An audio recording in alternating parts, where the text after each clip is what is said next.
that maybe? I think a lot of people have instilled in AI just some trust and just letting it go berserk on some Facebook pages and some media outlets and just bit of narkiness. Yes. People are a bit narky. But people are supposed to be neutral. Yeah, neutral narky. Neutral narky, same thing.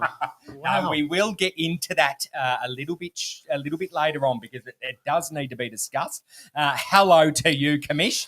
Hello, Adam. How are you? I'm very, How has your very week well. been? It's been absolutely Yes, sensational. up and about. You like a little snippet of goss, don't you? You love it. Yes, I do. You just I grow do. another leg when there's Yeah, I something do. there. It's, And let's be honest. It's been a long time coming. He was the senior coach of the Seaford Football Netball Club. He is now the assistant coach of the mighty Langy Kangaroos Football Netball Club. Rohan Bleeker. Bleeks, welcome to Sus's Garage. Yeah, thanks, boys. Thanks for having me. Third time lucky. Yeah, it is. Yeah, third time lucky. Stood us up the first time. Yeah. Second time, we forgive you. It was a fair and reasonable excuse. Yeah. And the third time, mate, you're here. Yep, so I made it. But it was all about this. Yeah. It was all about the platter. How could you not love the platter? Hello to you, Chief. How has it been? Exciting week in footy. Exciting week. Jeez, To I say can't. the Decent blowouts. Just Frothing at the mouth. Yeah, well, if Div 3 hasn't been talked about yet, it does now because there was some absolute thumpings, wasn't there, Gammers? And hello to you, Gammers. Hello, Adam. How are you? Hello, family. Yes, there Hello, was a couple of family. big results Yeah, in you caused Div one of 2, them. wasn't it? Did I? Did you? Part of Yeah, one, did you? maybe. Oh, Yeah, well, I'm okay. sure we'll get to it. Yeah, Yep. we will. And how have you been? Yeah, good, mate. Good. Yeah, it's You'd always be up good. and about after a big win? Yeah, it's good when you have a win. The week flows a bit easier and the review's a bit easier and guys are up and about. So, yeah, we're pretty happy at the moment. For those that are just tuning in for the first time, we have Chris Gamble, the senior coach of the Somerville Football Netball Club and assistant coach. Oh, here we go. The assistant coach of St Kilda women's team, which has been what's happening in that, not so much St Kilda, but I think the Round one soon. Yes, round one Yeah. really soon. I was at the Collingwood and Carlton game and a few of the girls from Collingwood Collingwood and Carlton. So it's starting to just fire up, isn't it? Yeah, it's exciting for the girls. There's been good and bad publicity this week about the AFLW. So, look, the girls, they're in week 8 of pre-season now, about 3 weeks away from their first intra-clubs and scratchies. And, yeah, before we know it, the season will start. There's a bit of an overlap for me, so that'll be tricky for about 2 or 3 weeks. But You'll manage it. Yeah, we'll manage, won't we? Kate Kate will will hold the sort fort, you won't she? Yeah. Kate will sort you out, drive you to where you need to be. Well, she and can't wait. and work a Can't corporate wait. job Another and, thing I don't do. run the family and household. Yes. Parent. Add that to a list of things you don't do. Well, let's start Which the would be list. significant. Start the list I do. No, exactly. That'd be really No, sure. exactly. Footy. Yeah, bef- probably. Before, guys, we do heroes. Before we do jump into the Div 1 football show, thanks to, of course, Toyota of Frankston, Mornington and Rosebud, we had another loss in our community, and our sincere condolences to the Lloyd family. Vale Trevor Lloyd, he was past coach of both Rye and Rosebud, to my knowledge. I'm sure there was more, but premiership coach at Rye and premiership coach too at Rosebud. Condolences to his beautiful wife, Robin, and children. Geez, he was a busy man. Brad, Dustin, Clint, Tara, Tyson, Asher, and Jai. Trevor was appointed senior coach of the Buds back in the 80s, and then before in the mid 80s, and then before that was senior coach Bleeks down at Rye as well. So our condolences to the Lloyd family. I think both Rye and Rosebud did a fantastic job recognising him over the weekend as well as early last week. Fantastic. So Vale Trevor Lloyd, larger-than-life character and great for the MP Finale and just football in general. So, hats off to the Lloyd family. Let's get stuck into Division 1 football show with the first game that took place, and keeping in mind that it was the selection table match of the round was Sorrento taking on Mount Eliza down at Shark Park. I was there for the second half, and boy, oh boy, Commish, it was a great half of football. But let's firstly tuck over to it was Dramana, a very, very different looking Dramana, Bleeks. I know you would no doubt have some thoughts on that. But Dramana took on the Frankston YCW Stone Cats, 2 words, 14-7-91, defeating the Stone Cats by 26 points, 9-11-65 in the best. Sus was for it was a Gertz affair, wasn't it? So pretty much Always is.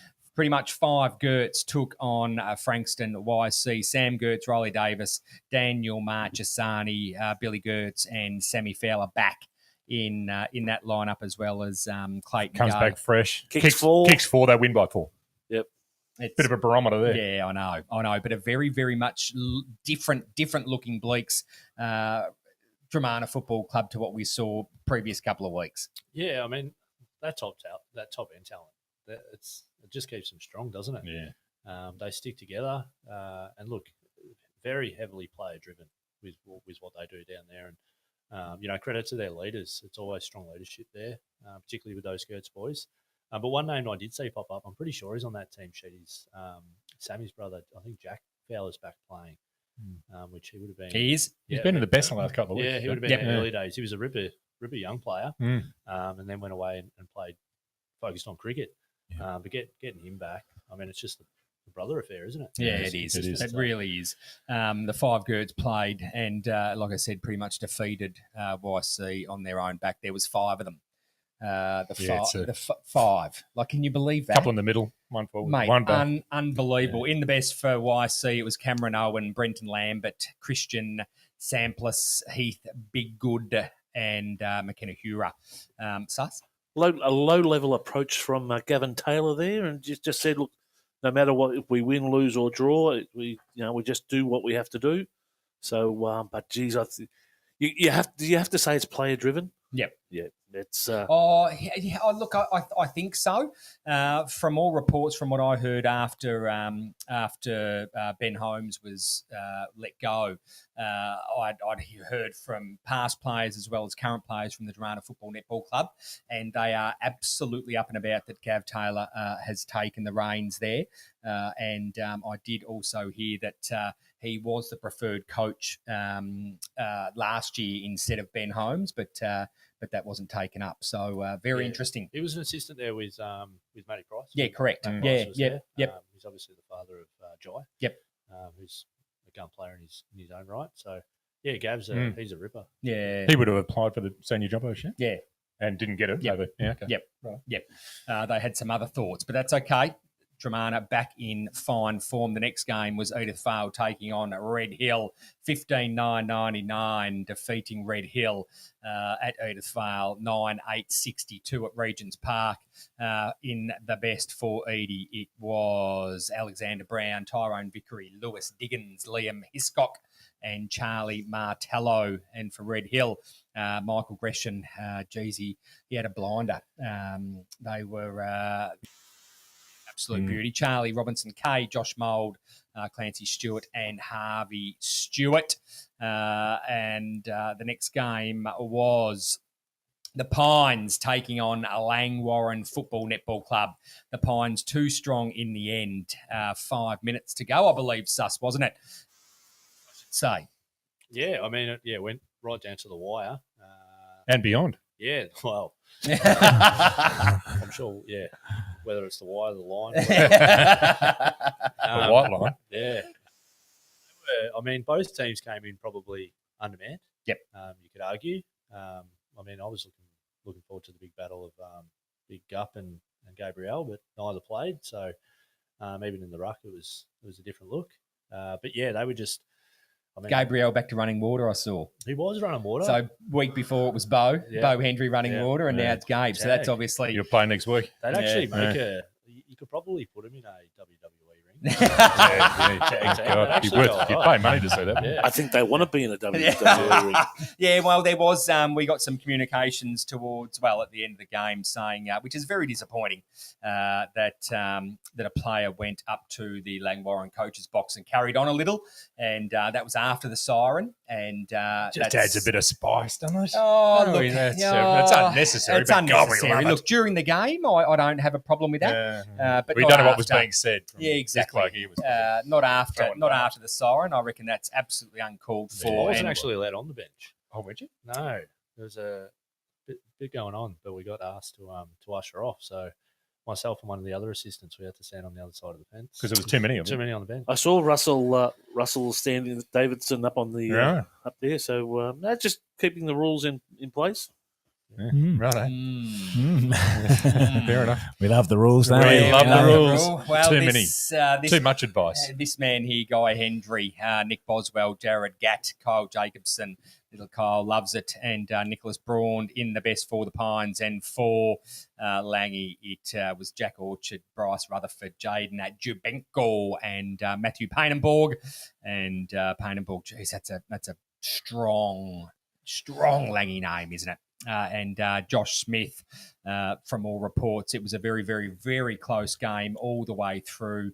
Wasn't it, Bleaks? But in the end, yeah, just Pines just too strong in the end. Yeah, very, very heavily contested. And they got some great players inside. John O'Hayden, he played a blinder. It was massive for them at the contest. And probably just experience in there too. Yeah. But that result just really sort of shows how far Langy's come. Yeah, This year, they've made some huge steps, haven't they? Yeah, well, I mean, I've only just come on recently, but a couple of those names, like Orchard, he played a blinder, but they've got a raft of young kids who just come through that system, and will just continue to get better. So, as I said, both teams missing a number of players, but it just highlights how important it is to keep young kids, good young kids around. Yeah, no, absolutely well said. So, there was nothing come of that. There was no. I don't think there's anything to be referred to. Is there, Sus? Oh, we got till 12 o'clock on a Monday. Yeah, apparently, with clubs having the right to counteract that midweek, I believe was. We love it. Oh, it's great. Yeah. The banter is bloody banter. It's so good. It's so good. I mean, be better. For me. We'll talk about it more. Yeah, it's good. We will. The next game, and you were there, Sus, was Rosebud hosting a Mornington Football Netball Club. Rosebud way too strong in the end, winning by 79 points, 17-13, 115, defeating Mornington Football Netball Club 5-6-36. She was a low-scoring game. I had to refresh a couple of times. I thought the old app was playing up. Lo and behold, they just went bang, bang, bang. Yeah, 30 scoring shots to 11. Half time, it was even. I would have said Mornington had much of the play. Yeah, right. And then Billy Hartung, Lockie Williams, Mason, and a couple of others just went bang, bang, and it was 11 goals to 1. Yeah. So, they look good, and they got the same solid bodies as EDFs and potentially Frankston. They just manhandled the Mornington kids in that second half. As they should. It was dominating footy. Well, you got Billy Hartung and Kirk Dixon kicking, and then Robbie Boss even getting on the scoreboard there. You got them kicking, 6 goals between them. And no Whites playing either. Right. Yeah, and Matthew Cumming also kicking 3, so he must have been rotating in the forward line. What changed at half time? I mean, that's 9 goals, 7-0 after even shots at half time. Why after half time?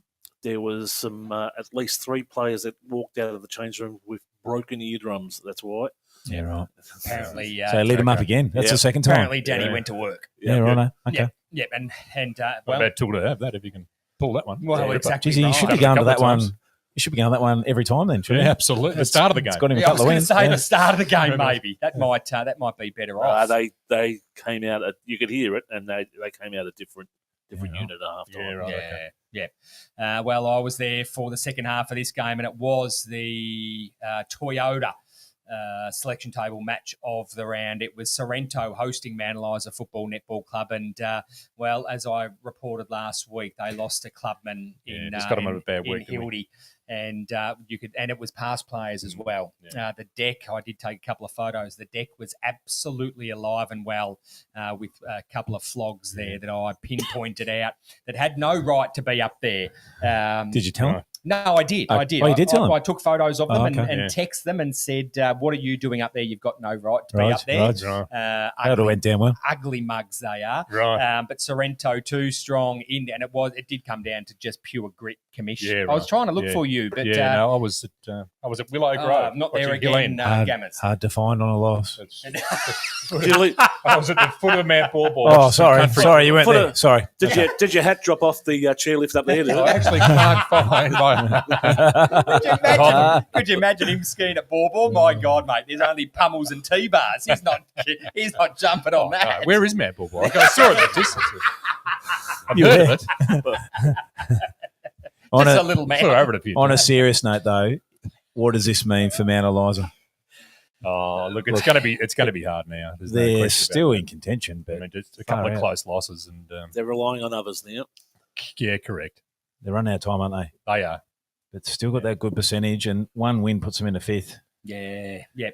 Look, I mean, it come down to literally the last Relying on others. Well, the last 3 minutes, and you could tell that Sorrento, they just wanted it more. Yeah. They were, Mount Eliza looked very silky when they got it out of the contest. But Sorrento always had us covered for size for the midfield. If that goes to work. Yeah, they did, and Two they or just. 3 minutes to I go. think Sorrento covered the ground more. They transitioned a lot better in the end, and it showed in the result. But for the best for Sorrento, it was Bailey Holt, Charlie Stokes, Dylan Clark, Matthew Rulick, and Matthew Perrich. And for Mount Eliza, it was William Anthony, Will Bravo, Fraser Phillips, Braden Nelms. Nelmsy was good. And Hunter Stevenson. Jack Beverley, though he took a heavy knock in the third, was down and out for probably 3 or 4 minutes, Bleeks. But it would appear that he's done his shoulder, which is a huge out for Sorrento. Yeah, and I mean, it's good though with the concussion stuff. They're taking it far more seriously, aren't they? So Yeah, they are. obviously, really important because with all the research around it. Yeah, It's exactly. a scary thing. So it can hurt because they go into those protocols for 21 days, so it's 3 weeks. Yeah. But it sounds like it's more damage than just the concussion. Yeah, it does. Anyway, It is. Yeah, he took a heavy knock. It looked like it sounded like he got fenced, but I think it just might have been as a result of obviously the contest going into the fence. Right. And he was down for a little while and then got up. But yeah, he took a heavy knock. It was actually a really good hip and shoulder. Actually, it was really By good. who? Do you know? I don't. I don't. If you were there, We don't normally do that. you could have probably said, or you'd No, know well, who it was I actually wasn't. I was if you were there. Put him out. You weren't there. Country footy. maybe the sun wasn't in his eyes. Very If he had good his day. hat. Country football. Yeah. Yeah. Don't you? Geez, a quick learner, isn't he? Hey? I knew it. Fantastic. He had that look about him from the get. He did. He had you absolutely lined up. Well, that is a wrap for what was round 12. Yeah. Well, I don't know if this is a good thing or a bad thing. A lot of people will say that it's a very, very bad thing. And I know our coaches in Division 1 probably look at it as a good thing. But there is no round, well, there is a round 13, but not until, let me get it up, the 19th of July. So there will be no football in Are Division we sure? No, we missed we're it sure. last time. No, we did miss it last time, Right. but no, this is the round. This is the bye round to make sure that finals are played in Right, consecutive got it. weeks. Of course. Love it. So there is no Division 1 football to discuss. So we will, we'll take a break, but not before I announce this. How do you want to do this? Do you want to? I don't even know where you start. I don't know where to start. I can just either. see him over the top of the cupboard there. I but do know. I noticed that I the do know. commish hasn't been the same for about 8 minutes. As soon as he walked through the door, Must you have might arrived. It was a bit early, the You great might have man. seen it on Yeah. I've got the thermometer. He must have gunner. arrived a little I've got while the ago. thermometer gunner on him, and it just shot up above. Look how red he's gone. There's a very, very big pad bolt, so I can't help but to think he's wearing some kind of chastity belt to keep the little Just a commission, thing, the little right, commissioner down, maybe. Right? But we will Shut up, have Lex, don't you say anything. we will have to break it to Goons that he actually Oh, who? he changed the order, didn't you? Of your favourite. Yeah, he did. So we'll have to talk about that. They'll have to come in the silence. I'll ask how he feels about that. Don't too. want to be There you talk. Don't want to be Because- talk gammers. He'll That'd be all right. Because counselling. He knows where we all sit. Join- He's over there shaking his head. Yeah. Going, just stop He just talking wants to go shit. home. Joining us after the break for the Coach's Corner, entering the cone of silence, is nonetheless. He's a huge fan of the show, I think. We're a huge Not anymore. We're a huge fan of him. It's Paul Goonan, the senior coach of YCW Frankston Stonecats. He will be joining the commish under the cone of silence right after this break. You're listening and watching the Yeah, we'll Halftime be. Heroes. Here we go.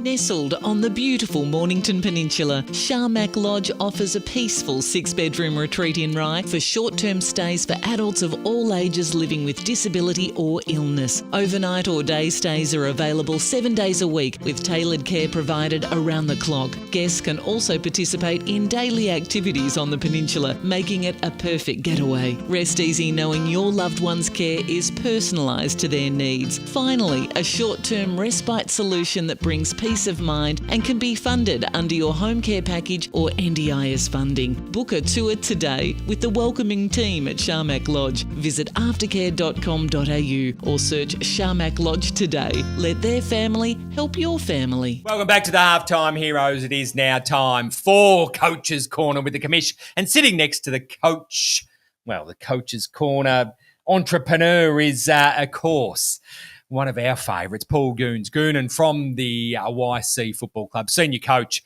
And, well, Gammers, it's exciting, isn't it? It was a long break. It is more exciting for some, I think, but it's Leaks has been terrible, isn't he? He's been terrible. look, I don't know how we've controlled him. I don't. He's never met. Bristling. He's never met someone with flowers. But I tell you, Goons is.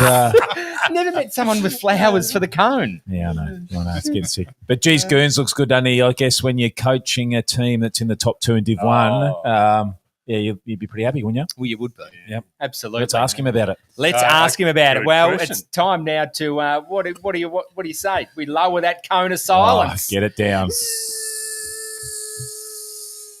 There it is. It's down. Can you hear us, Goons?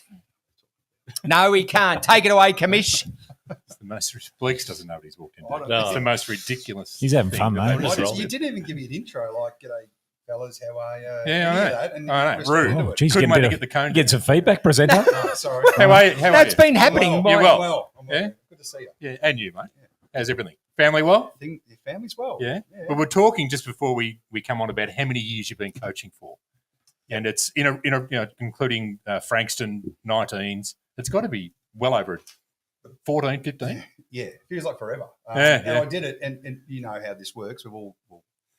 I've been doing it with kids. You start with your kids, Yeah. and Oz kick at Mount Eliza. So that's where I got back into it. I haven't stopped since So how many consecutive years would that be? whatever that is. I don't know. So Luke is 23. Look, yeah. Oh, wow. So You from would have when he been was 9? 5. No, younger. Yeah, That's 5, Yeah. 6, Oh, 6. So that amount of time in the junior club, and then at the senior club, Yeah. and then at Frankston with Gammas over here, and then to YC. So yeah, it's been non-stop. Yeah. It's part of our routine at home. This footy, Absolutely. footy. Yeah, it would be.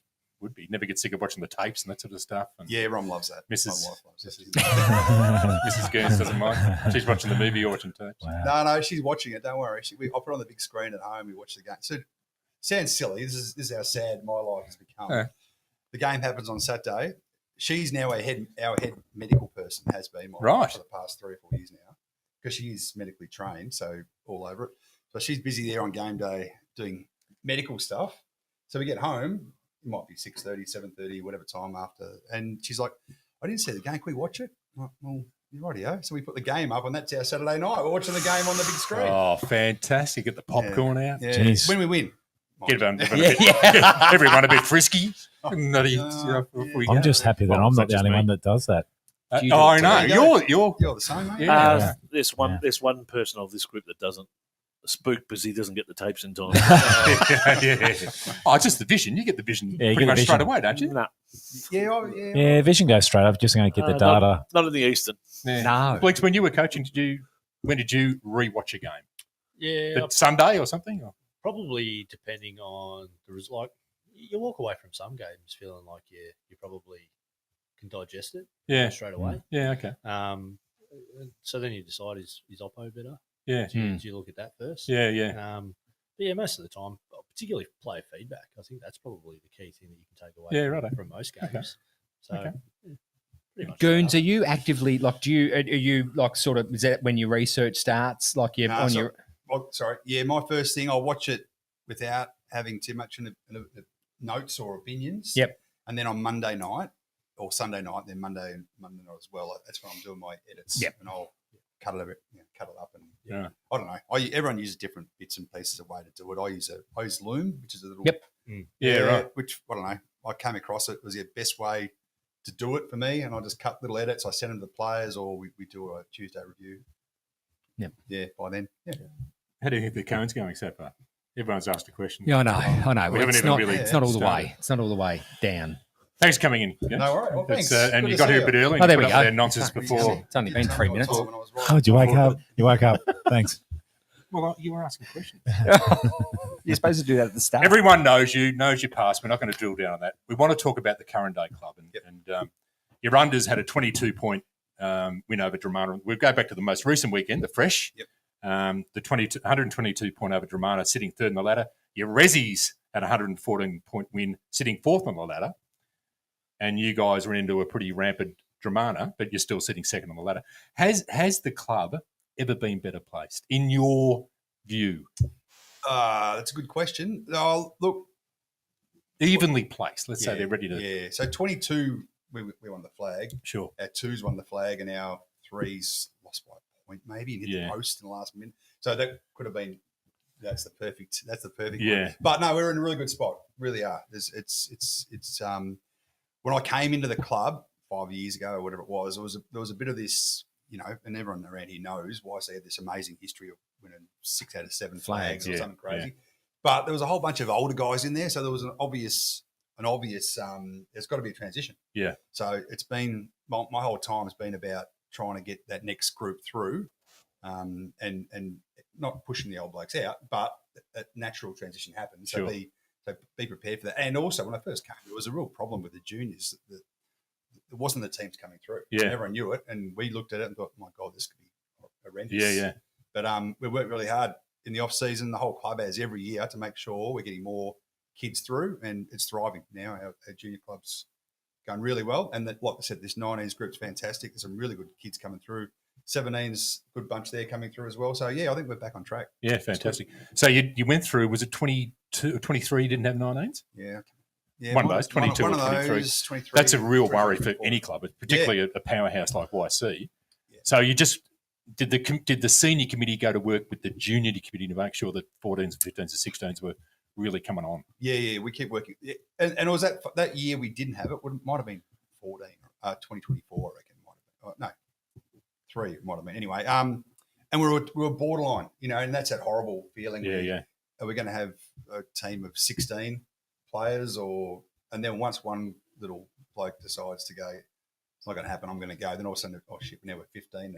And then they all start filing and they're all running in different directions, and you realise we're in trouble. So that was distracting because we felt like we were focused so much on getting that 19s up that we were taken away a little bit from what we should be doing with the senior boys as well. So, but no, we're in a good space now. There's a really good group coming through. And even our one side now, I mean, I just did a quick thing today. 5 or 6 of our really important players are 21 or under. Yeah. So wow. Yeah. I couldn't believe. I should know. Like Darcy Murray, he's our starting midfielder. Yeah. He's 21. Yeah. Bailey Fry is our intercept mark, tall defender. He's 21. Byron Barry. Yeah, Byron. Yeah, Byron Barry, 81. Byron Barry's 39. But you always, when you think of the YC brand modern day, you think they're a bit older, don't you? do. That's an interesting point. Yeah. So so it's a really good. So guys like Blake Mullane, who's 29 or whatever, he still carries on like a 12-year-old. Yeah. But he's the shape body. He can play for another 4 or 5 years. Yeah. But he's young at heart. Yeah. Young body. But he's an understatement. with those blokes. So it works. You've got to have that balance right. I think we've got a really good. So now we keep bringing these kids in, and we give them a bit of a taste in the seniors and one's footy. We played 4 or 5 19s boys this year, and we did it the same last year. It's good because they come in and they're getting a taste whilst these older guys are coming. I said before, Darcy Murray's 21. Lucas, my boy's only 23, and he's a leader of our group, but he's still such a young fella. Yeah, and a bull too. He's young. Luca. Didn't he? You ran into Dramana on the weekend. Let's go really current day. Yeah, yes. And you ran into probably a bit of an inspired Dramana with the turmoil with the coaching and that sort of stuff. And one Fowler, S Fowler, comes back in from overseas, fresh as a daisy. They beat you by 4 goals. He kicks 4. We were talking about it before. He's that barometer type player for Dramana, isn't he? Yeah. He's a good player. They're a good team. They just are. And when they had a couple of really good ins, obviously. And like we joke about it that you play the Gertz family plus 4 or 5 other A graders as well, and they were on There's no doubt about it. And we knew they would be, and we just, we struggled a bit to get our game going. Yeah, But they're a good team. And in our comp, there's not too many bad teams. So if you're not playing your best footy, you get found out. No, they were good. Just Really couldn't kick goals, mate. Yeah, I Just think couldn't. No forward kicked it. No key forward kicked a goal. we joked about it off there just then. Yeah. We kicked, and it was funny. I think I said from quarter time we kicked 8 goals 9, and they kicked 12 goals 1. Yeah. So we had plenty of chances, but we just kicked poorly all day, and they kicked 5 straight in the last when the game was in the balance and we're fighting for it. They're 5-0 and we're 2 goals 4 or something. Yeah. Okay. I think Fowler kicked a couple from the car park. Did he? Yeah. No, just gets End of everyone training. involved in it. Yeah. Yeah, exactly. You got them by 22 points round 1. Did you take anything into the weekend's game? No, From not round really. one? Not really. We just knew with what had happened at their club during the week and where they were with the ladder, it was pretty obvious. And we were sort of the hardest part, this is going to sound not arrogant, but we're going to a game where we're sitting on the ladder where we are, and it's the last game before a bye. And they're playing with what they've had going Real on during danger the game week, on it. and they're fighting for their survival in the finals. So it's like, how do I get our boys motivated to be there and play as well as they can? And they played. Our boys didn't play horribly, but the other mob had a real lot to play for, and you could feel it. So that's on us a bit. We'll go to work on that and try and be better. And this bye comes a good time for us. Go away and lick our wounds and rebuild. Yeah, okay.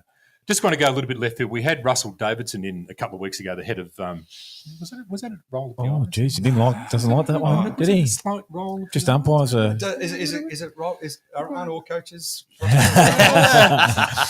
It's always their fault. So he did it. He spoke really. It was fantastic, and he was good to listen to. And I'm sure you listened to segments of it. And the game's never been quicker. The boys have never been bigger and hit harder. It's a hard game to adjudicate. How are the coaches feeling about the adjudication of the game in this day and age? Oh, it's hard work, and you're right. Anyone that says footy, modern footy isn't tough and hard, it is so hard. The old days of whacking blokes and starting fights, that's not tough anymore. Tough is head over the footy, cracking in. Time after time, and running end to end. It's just, it's so hard. And I really do. I do acknowledge the players. It's such hard. And for the umpires, I get it. It's so hard. I mean, these players now, they're so smart with their positioning and their movements around stoppages, and they're, trying to pick everything and get it right. And I've got a mate who's one of the umpires, and I talked to him a bit socially about it. And every time I have a whinge, he goes, "Funny, your players make no mistakes, do they?" Like, righto, all right. Perfect. End of conversation. Yeah. You guys are perfect. Like, no, we're not perfect. Have you ever gone back to the umpires midweek and asked for a clarification? Is there someone at the club where you don't go that far with it? No, we don't. We don't. Trying to like get I the said, rule I right? have a bit of a social relationship with a bloke. And, Okay. and that's more off the cuff. We have a bit of a laugh about things. Okay. And sometimes when you're doing your edits, I cut one and I've got a little file. It's called umps, the question mark. How do you work that out? And I just have that there on myself. But rarely, I have in the past, but rarely do we go to the league and ask them. Yeah, okay. Ask them to Right. ask them to fill us in. So Are we okay here? Yeah. Is that, I think I'm boring sus. He's playing Candy Crush on me. I don't know what he's doing there. You're coming into the bye. Yep. Followed by the pointy end of the season. Yep. We're really getting to the sharp end. Everything's going to be sorted out. Your availability of VFL players is obviously important, as it is those top end teams. How's it all looking? What's the feeling around the place? Are you looking strong? You feeling good? Ready to go? Well, yeah, you hope so. Well, look, the VFL player thing is a really interesting one. We've got, Please. we're all mucking around a little bit with our list, trying to get our players qualified, the ones that are eligible. Yep. And we're all doing it. I mean, and they're all talking about it if you can make it happen.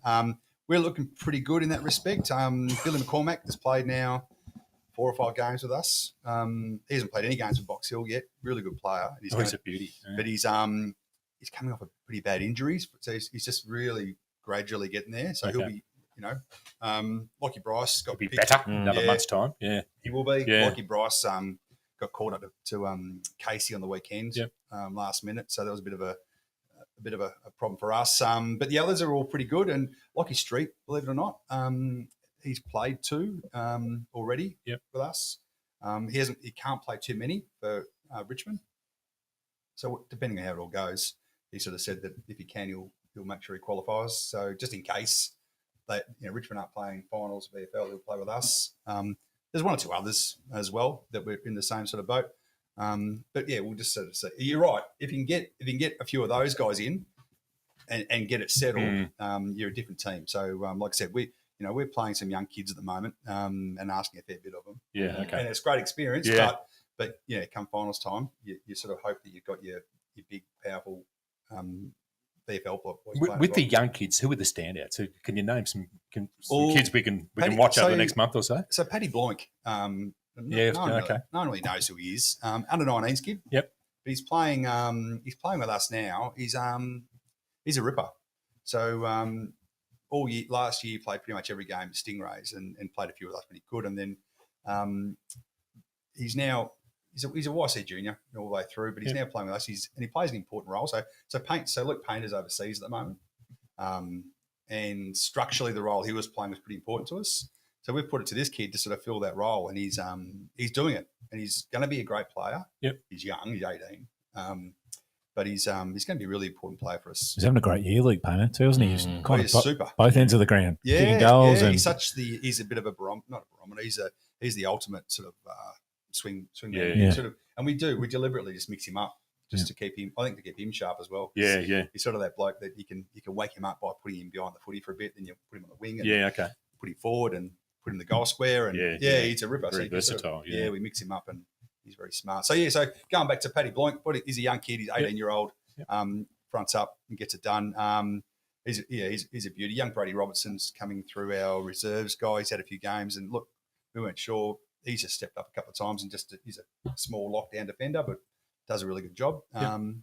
He's a beauty. Toby Kavanagh, he's captaining our under-19s. He's played a fair few games. He didn't play this week. He's played a bunch of games in our ones last year and this year. Chol, I don't know if it's Chol Kulang, you might have seen him. He's an under-19s kid as well. He didn't play on the weekend, but he's coming from injury. But again, under-19 kid. Yeah, it's great. He'll be a key defender for a long time now, Comp. Some good kids. You had Goons, you had, was it Lockie Fry made his senior debut? Yeah. Great story. So Lockie Fry, older brother of Bailey Fry, who's been travelling around Australia last year or two, and this year decided to come down and do some training. And how'd he go?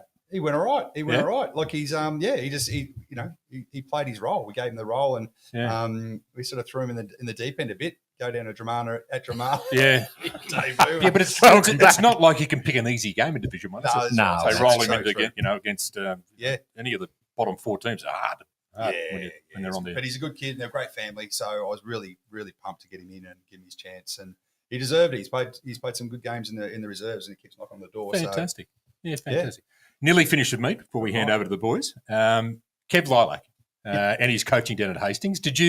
Was that something that you and he spoke about before he pulled the trigger on the Hastings coaching job? Look, when he was contemplating the offer, we spoke long and hard about it. Had some really good chats about it, which is good. I hope he doesn't mind me talking. No, he's awesome. He wouldn't mind. But it was good. It was good open conversation. And it was the right time for him, if that makes sense. Okay. He always wanted to get into coaching, and the opportunity presented.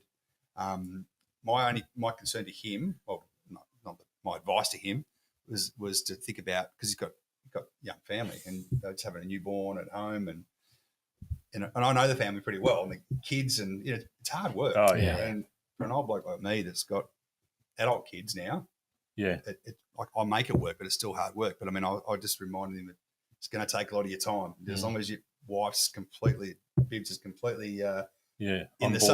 board. Just be aware. And look, he's done it. And every time I see him regularly still. He loves it. He's having a great time. Yeah, getting some great results. It's funny you should say that about the kids, because he actually lost one of his kids for a couple of minutes after our game of the weekend. I was having a chat to him. He goes, "Have you seen a young fella about this high?" Yes, and then he just started running to us. Yeah. That doesn't surprise me. Parenting, Kev. That's absolutely Was brilliant. it But he's- was it your advice, Goons, to for him to keep putting himself in the best, or is that on him? It does get noted by a few Why not? And he does. He still catches up. So I think on Saturday night, he caught up with a few of our boys for a bit of a post-game catch up. So he's still very connected to our crew. Of course he is. Which is, we had a reunion a little while ago. Yeah. One of their premierships reunions, and he turned up there and Seven. Yeah, Seven? yeah. He's won 7. Him and, it's funny. I think it was the 7 or 8. So him and BJ. Oh, more than me. More than most. He was there the whole night. Yeah. He had a great time. So, the last one from me. If YC do make the granny this year, how many of the list would be current premiership players? Roughly. Ooh, geez, didn't think about that. Roughly. 7 or 8? 7 or 8. Yeah, Eight- okay, because eight I was or trying to nine. go through the list. Yeah. That's amazing experience, isn't it? Incredible to take into a game like that. Yeah. Well, and you know what? We've got you in there too, by the way. Yeah. Have you? Well, things like Max Gregory, and Henry Brown. Yes, here. yeah. We'll get him hopefully next year back. But guys like him and Luca and Jimmy Carl, they're all 18, 19, 20-year-olds winning a flag in 2022. Crazy. So they become premiership players at such a young age, and it's funny, they just want that feeling again. Yeah. So they've been there, and that's funny. You talk about the reunions. That's when those YC boys. That's had what their made me think of the catch-up. question. Yeah. They talk about it, and they just. Yeah. It was Which one again? Yeah, Exactly. Yeah. They get motivated by that feeling, that drug, that feeling of playing. Yeah. in a Well, it's kind of probably big game more and so, winning. isn't it, Goons, than what it would be if you haven't won one. Like that need to, to have it back, Bleeks, like to have that feeling again, and then if you haven't had that feeling, the urge to want it is probably up there. But I think if you've done it before and just want to get it again, No, 100%. And again. Couple little ones. and again, yeah. Other than Chin, who's the most annoying at the footy club? Who's the most annoying? Other than him. Chin. No, 'Cause he'd be Chin's right got up it. there, Chin's up surely. there. Well, his little mate Lefty's one of those blokes who's become quite annoying as well. Righto. Matt Hill. Yeah, right. Yeah. From, As in annoying in a good way. in a good way. Serial pest. Yes, Yeah. exactly. Yeah. Stuart, you call him Stuart Little because he's pretty small. Right. He's a good fella. Righto. He's actually, I've got to give him, he's been fantastic for us. He came from Karingal. He's a 20, he just turned 30. It's, so we're talking about resting him because he's getting old. Right, yeah. Okay. But Fantastic. he's been fantastic for our group. He's fit right in and he's super important the way we play Yeah, as well. right. Yeah, he's pretty annoying. And other than Chin, again, the biggest tight ass in the place. Who would not give you the anything? Jimmy Carl's pretty quick to get out of there. Fantastic. Doesn't like. As soon as he shouts, he goes missing. Yeah. I'm just going to leave, fellas. I'll be back next week. Out the bathroom window. Just his feet out the I've window. noticed that about you. Getting a boost. Oh, mind you, the coaches have probably said it about me because Yeah, but everyone wants to buy you a beer. maybe. By the time you get I there, like 10 deep. I don't think that's the way it is, but I always feel like sure, it's Fantastic. my turn to buy a beer. Righto, coaches. To intelligent coaching question. I know Gammas has got a couple. Jesus, scared. I know. Hey, I reckon you and I have got one thing in common this year. We've both coached against a club that lost or had a parting of their coaches the week before. How did it change your preparation for that game? Yeah, good question. And that was the hard part, knowing what you're going to walk into and trying to get everyone on the same page. So we've had this thing where we're trying to keep the what's the word for it? Positivity. And why do we play? Play because we love playing footy. Yeah. It's fun. We want to make sure it's fun and so on. But then you walk in, you got to understand that, we're walking into a bit of a hostile environment here. Let's be ready. And it was hard to prepare. We thought we did, but we probably Because all the outside noise is, in the AFL, they sack a coach or a coach, they're going to play well. And 100%. I found it, and I'd be interested to know, it's just distracting. Like you have to really double down on what you stand for as a club and not worry about, we all canvass the opposition every week, but I actually kind of went away from that a little bit and gone, hey, let's concentrate on us because they were so distracted as a playing group. Did you find that? Was there any inkling? Your group may be a bit more mature than in age and games than mine, but No, I was exactly the same. I did. I've got a habit of being too opposition focused. Yep. And I get reminded by some of those annoying blokes like Chinny about let's focus on us more. And what they should worry about us. What are you worried about them for? They should worry about us. Let's play our game. We play our game, then it looks after itself. Yep. So I probably do too much of the opposition stuff. But you're right. Going to this game was unique because it was it was a completely different environment we're walking into. The two parts to it, the grand final, for them, we talked about it. It's a bit of a grand final for these clubs. Some of these clubs are playing. We turn up and they are playing for their lives. And they're good sides. Like Mount Eliza and Dramana are playing for their survival every week, and they play off 6 months ago. So. And then they've had some, a coaching change during the, and you hear about whether it was player driven or whether it was the committee or whatever it was. But you heard some rumours that they're going to come out breathing fire here, and they do. All right, I've got one last question for you. It's a bit of a log jam, and you might hold your opinion on it, but there's 8 points between 4th and 8th. Who do you reckon will be the two clubs that fill 5th? So at the moment it sits Langwarrin 4th, Dramana 5th, Pines 6th, Mount Eliza 7th, Sorrento 8th, and there's only 2 wins between all those clubs. Only 2 can make it. Who are they going to be? Oh, God. I'm not Mate, that's full on. That game. It's madness. I got no idea. I really don't because I think it changes almost. I'm looking at it now. Looking at the screen here in front of me. It's a really tough one because anyone, like you said, any one of those on their day should win are good enough. I'll rephrase the question then. Which one don't you want to see finish that's 5th? That's good. That's the even worse question. I like that. Good question, Gammers. Good question. I don't know. I can't. I can't really. I mean, Dramana just beat us, so I'd say at the moment, Dramana with a team. It's going to come down to percentage here, isn't it? As it always just about. As it always seems. Langy 95%, Pines 94%. One team's going to kick themselves because they're going to get there on points and miss out on percentage. Yep. And I know you guys talk about percentage all the time on this show. Yep. Very learned group you are, and it's not all. I mean, when you have a look at it, it's very learned. But I've always marvelled at the Div 1 ladder. So the top 2 teams have look, I think the same thing happened last year. The same thing happened last year where there's a couple of clubs with huge percentage, like Rosebud 159, Frankston 127. That tells me your offense is in good shape and your defense is in pretty sound shape as well. The next best percentage after that is the team in 7th, which was last year's premiers, with 104. Yeah, miles behind. So if you were just to have a quick glance at that ladder, you'd say 2 clubs seem to have most of their game in really good order, and then you can throw a blanket over the rest, which makes it exciting. But I've made this comment quite a few times. I think Frankston YC will definitely be in the grand final. I just don't know who they're going to play. Well, yeah. I mean, I think it goes to what we've seen in, and people spoke about Langwarrin. Langwarrin are up there and they've got a percentage which doesn't look huge, but they won all those close games. One point here and 2 points there. It sort of gets them to that spot. And now they've got games in hand, but not a percentage. So it's tight. And I'd hate to try and guess, try and predict how it's going to work out. Who knows? I mean, I think this week some games you guys are probably going to be doing it soon. Your games coming up, but there's some amazing games each week. Yeah, there is. Yeah, so there's no real easy ones there, is there? No. That's enough from me. Bleeks, have you got any? No, just going back to the comment about teams that you don't want in. You sort of look at the ladder there, and because of the last few grand finals have been played off against pretty much similar teams, there's not a lot of teams there that have a lot of finals or grand final experience. So then when you sort of start saying, well, who do you not want in?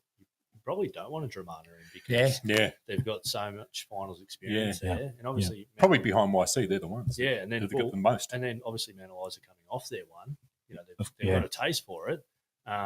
There's a lot of those teams in there. Langley haven't played finals. Even Rosebud, there's not a lot of experience there. So you look at Edie though; they're fresh off a flag last year. Yeah, fresh. I played for a team that went back to back. So Yeah. It can be done. One of the greatest. But I just sort of I sort of look at that and I think you don't want those 2 sneaking in because I just think that changes. And I'd actually. Looking maybe at previous years, I'd be interested to see how many teams have gone out in straight sets. And I don't want to put the balls on anyone. Yeah. But when you don't have that finals experience and you lose that first final, it gets pretty, pretty nervous. Yeah, pretty tense. You don't want to be that team. So, Yeah, the weighted expectation. I mean, just like I'm not going to comment on the Div 2 ladder, Goons, or you would have to think the worst case scenario for the top three teams is if Dramana and Mount Eliza fill fourth and fifth, just with what Bleeks was saying. If they get their games going, they could win 3-4 weeks in a row and get it done. There's no doubt about it. Yeah, yeah. I mean, any of those sides. I mean, you're right. Those two sides.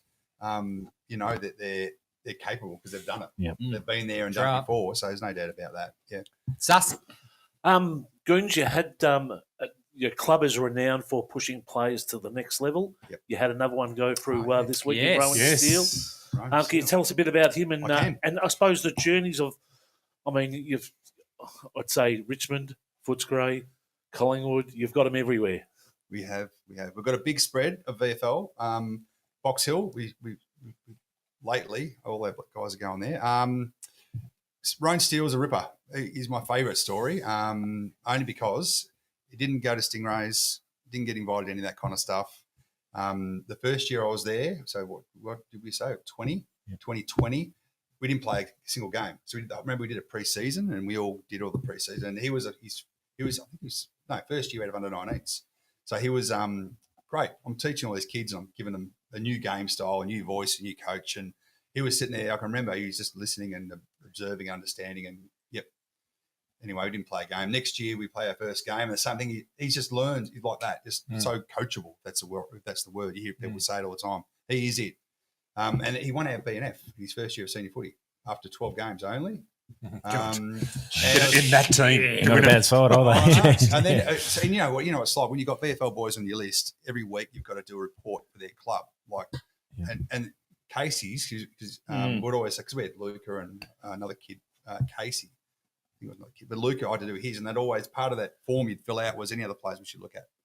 And I'd always put, Rowan Steele. This kid's killing it. Yeah. And sure enough, he got an invite. He got an invite to Frankston as well. But he went to Frankston for a session and didn't, there's a lot of people, it's like, not really. He got an invite to Casey. Yeah. And he went to Casey and he asked me, should I go to Casey as well? I said, well, you should. Just try it out.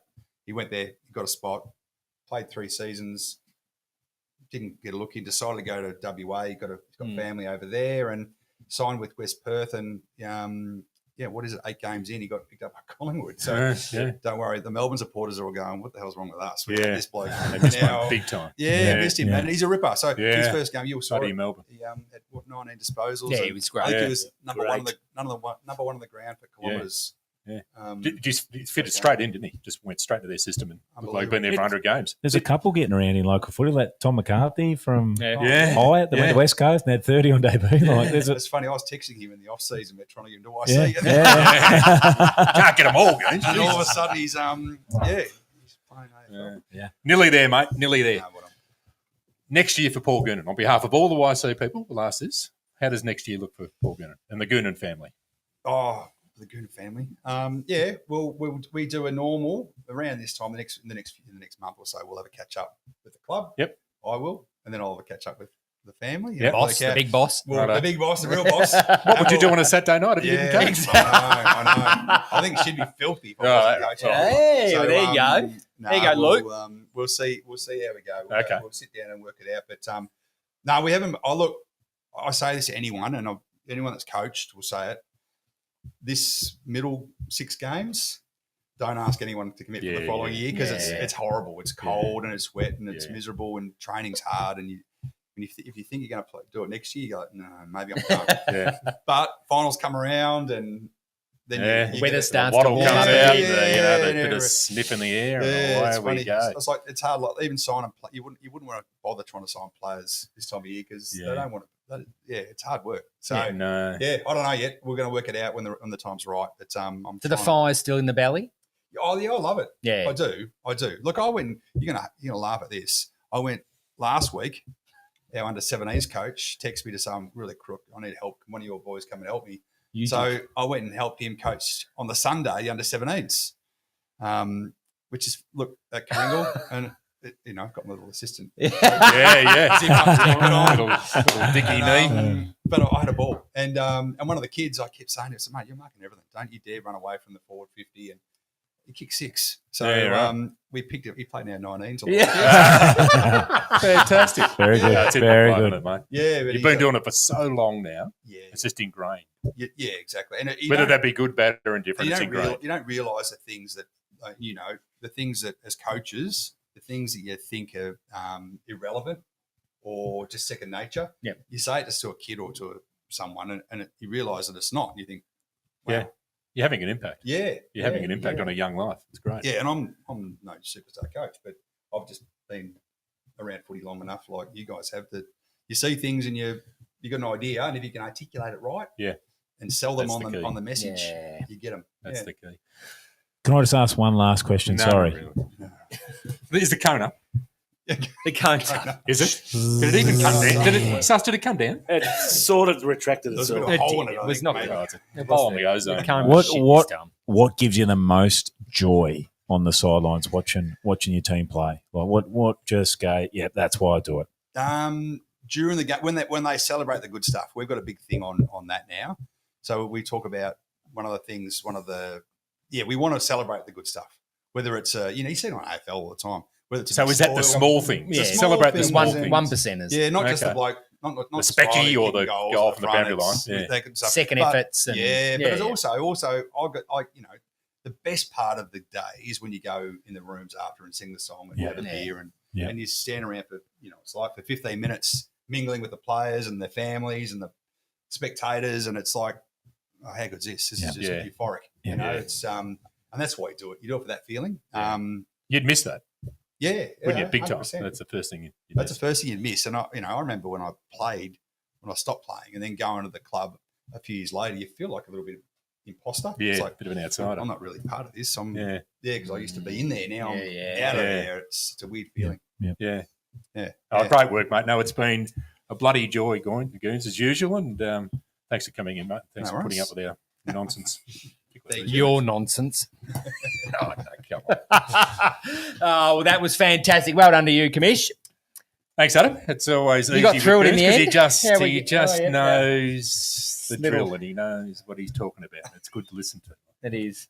You're picking him up from the train station tomorrow night? What time the train? No, what's, I won't be late. what time's coffee in the morning? Dinner tomorrow night? Coffee in the morning? No, there'll be no. Well, no, we haven't seen you for coffee for a Yeah, while. what's going- What's I going bought a on? coffee machine, believe it or not. No, stop it. What about the corner pantry? They're bloody I know. missing out there. Yeah. I've Did you basically buy- paid did for that place? I You reckon. bought a coffee machine because I was freaking up there stalking you. Now. Oh, right for you. Here he is again. You and Yeah, your old wife, friend. don't leave me Yeah. alone. You bastard. Well done, boys. Well, fantastic again to have Paul Goonan, the senior coach of the Frankston YCW Stone Cats. Well done to you, Commish. As I said, another true effort, Gammers, in the coach's corner. Fantastic tonight. Always makes it good when the guest is good, doesn't it? Yeah, oh, mate, Absolutely, absolutely. Thanks for joining the Halftime Heroes, Goons. Thanks very much for having me. Good luck, mate, the rest of the year. Absolutely. We'll be watching a YC very, very, Very closely. And Siri's just yelling at me to say something. I'm not sure what she's saying. You are listening and watching the Halftime Heroes. We're going to come back with Division 2 football show, and we're going to have a good chat to Bleeks because we need to find out some more stuff from him. You're listening and watching the Halftime Heroes. Nestled on the beautiful Mornington Peninsula, Sharmac Lodge offers a peaceful 6-bedroom retreat in Rye for short-term stays for adults of all ages living with disability or illness. Overnight or day stays are available 7 days a week with tailored care provided around the clock. Guests can also participate in daily activities on the peninsula, making it a perfect getaway. Rest easy knowing your loved one's care is personalised to their needs. Finally, a short-term respite solution that brings peace of mind and can be funded under your home care package or NDIS funding. Book a tour today with the welcoming team at Sharmac Lodge. Visit aftercare.com.au or search Sharmac Lodge today. Let their family help your family. Welcome back to the Halftime Heroes. Wow-wee. Boy, oh boy, wow-wee. just a bit of gold. They want gold. Super impressive, Royalty. that man. It is coaching Peninsula royalty in the MP Finale. There is no question about that. And it's always a pleasure to have Paul Goonan, the senior coach of YC Stone Cats, come in to Suss's garage. He's only just Did you have to walk into the car? Did you have did that have to happen? Remember the first time we walked in here and he goes, "Oh, it is a garage." He thought it was a studio, didn't he? He goes, "Oh, it's really a garage." No, it's a garage. Bit underwhelmed, was It's he? a garage. He was very underwhelmed. Well, he was very Not gonna comfortable. blame He him. enjoyed the green room. He He did. He was I having a think laugh he over did. there I and think just he texting did. some people. He was very, very good. Well, it now is time for the Division 2 football show. Thanks to, of course, Hen's Teeth Tattoo Co., Erin and her team of amazing tattoo artists getting the job down there, down at Rosebud. Sorry. Thank you for your ongoing support. Let's jump straight into the results. It was Bonbeach taking on Rye Football Netball Club. Bonbeach too strong in the end. 29 points being the difference. 14-19, 103. Played 11-8, 74. Gamage, I would have thought that I reckon they would have been fairly happy with that. Is Rye and Bonbeach. Well, they're going very nicely at the moment. In Bonbeach's best, it was Jet Peckett, Braden Chappell, Ethan Wright, Diesel, Cava Calante. I think I said that right. And Jonah O'Connor. And for Wright was Justin Barnes, Jack Austin, well done Carves, Edward Green, McLeod Jamison, and Henry Hayes. They lost it really in the second quarter, didn't they? Well, I thought this game was a flip of the coin, to be honest, going in. Like, Bonbeach have been mixing form. Rye have knocked a couple of teams off. So, yeah, I think Bonbeach will be stoked with that at home and keeps their battle for fifth alive. Yeah, absolutely. Absolutely. The next game was the halftime Heroes selection table match of the day, thanks to Hen's Teeth Tattoo Co. It was Chelsea taking on Pearsdale, and it was every little bit of that. Bleeks, it was, in the end, it was Pearsdale by 13 points, 14-10-94, defeating at home Chelsea 12-9-81. And, it's funny, isn't it? You just sort of... We've been off, haven't we? Well, I've been off Pearsdale and not quite sure where they're at, and I know you have been as well. And they get the job done against Chelsea. Now the only team that can threaten the Bombers. As in Pearsdale. Stand out. Pearsdale now. Absolutely. You wouldn't have said that a couple of weeks ago. I thought there was a team that run them to 3 goals last week, wasn't there? Yeah, there was. Jeez. Yeah, but when we look at the ladder Thanks, Cameron. and how far they're in front of anyone else, Thanks, mate. those two have been banging away. Those two now. The story of this Oh, game yeah. is the first quarter. Absolutely it is. 7 goals through to 2 points. Pearsdale, they would have thought they'd won it. Yeah. And then it flips pretty quickly at half time. Yep. Unbelievable. Kicked I don't think 6 the wind. goals. I don't think the wind was that bad, but anyway. Yeah, no, it wasn't. It was a beautiful day down there. In the best for Chelsea, it was Matthew Dusson, Harry Schaefer, Brett O'Hanlon, Todd Gardner, and Jack Wallace. And for Pearsdale, it was Hussey, Jones, Bastanak of the Ryan variety and of the Jordan variety. Thank you very much. And Jack McGuinness. The next game to play out on, it was, what round was it? It was round 12, and it was played out on the 5th of July. It was Crib Point. No, we're going to leave that till later. It was, in fact, one of the 3 thrashings that took place. If you weren't talking Div 3, you are now because of these 3 games for my liking. It was Devon Meadows taking on Coringal at Coringal Football Club. Devon Meadows, 145-point victors, 28-13, 181, defeating Coringal 6 goals straight, 36. Has there been a team kick 28 this year? Well, no. Other than just them? I'm not no, sure. I don't think so. I think Frankston Bombers did a job on them earlier. 41 scoring shots. Yeah, Bombers earlier in the year. Yeah, I think they had 30.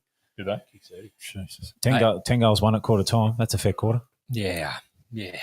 That's a lot of games final score, isn't it? Yep. A lot of sides final scores. In the best for Coringal, it was Callan Dixon, Oscar Hansen, Zachary Holton, Louis Barber, and Balin McLeod. For the Panthers, it was Joel Hillis, Jack Wilson, Owen Hillis, Nick Battle, and Thomas Morley. The next game was going to be, it was this game. It was the Battle of Western Port. It was Somerville taking on Hastings. And, 117-point pasting by Somerville at home, 25-26. Boy, oh boy, 176 defeating by 117 points. Hastings Football Club, 9-5-59. You don't Combined with a beautiful ladies' day, and the ladies are out there at 3 quarter don't- time. Good on you, girls. Good on you, girls. Great Gammas, stuff. Gammas loved every And second of Gammas it. invited them out. Oh, Absolutely. yeah, you got to embrace it. If we're It's a miles whole in front, club you come event. out. Yep. Awesome, mate. You guys don't know anyone that can help us kick goals, do you? Or straight. 25, Straight. 26. That's, Yeah. Yeah, it is. It's imagine. That's a pingathon. You were Lockie pinging Fewster away. kicks 4, Mace DeWitt 3, Bullock 3. There was how many goal scorers? Max Smith 3. Wow. Corey Badham's had half a dozen. Really good game from him. Yep. Or the one I like, Tommy Roberts back. That's Huge nails for Somerville Football Netball Club Gammers. Yeah, just starting to get the troops back. Hopefully it's not a couple of weeks too late. late, yeah.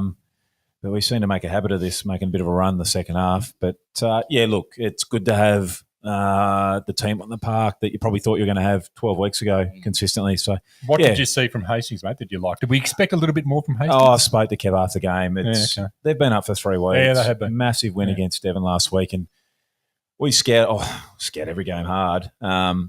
Thought we could get one of two Hastings, the Hastings that was still up, or a bit of a letdown, and we got the letdown, unfortunately, for them. And I'm going pretty hard at my boys to finish games off strong. So actually, I said to Kev, mate, you probably got us on the wrong week. We've got a few things in the gun at the moment to get us back in the top 5, and we took it out on them. So good on you.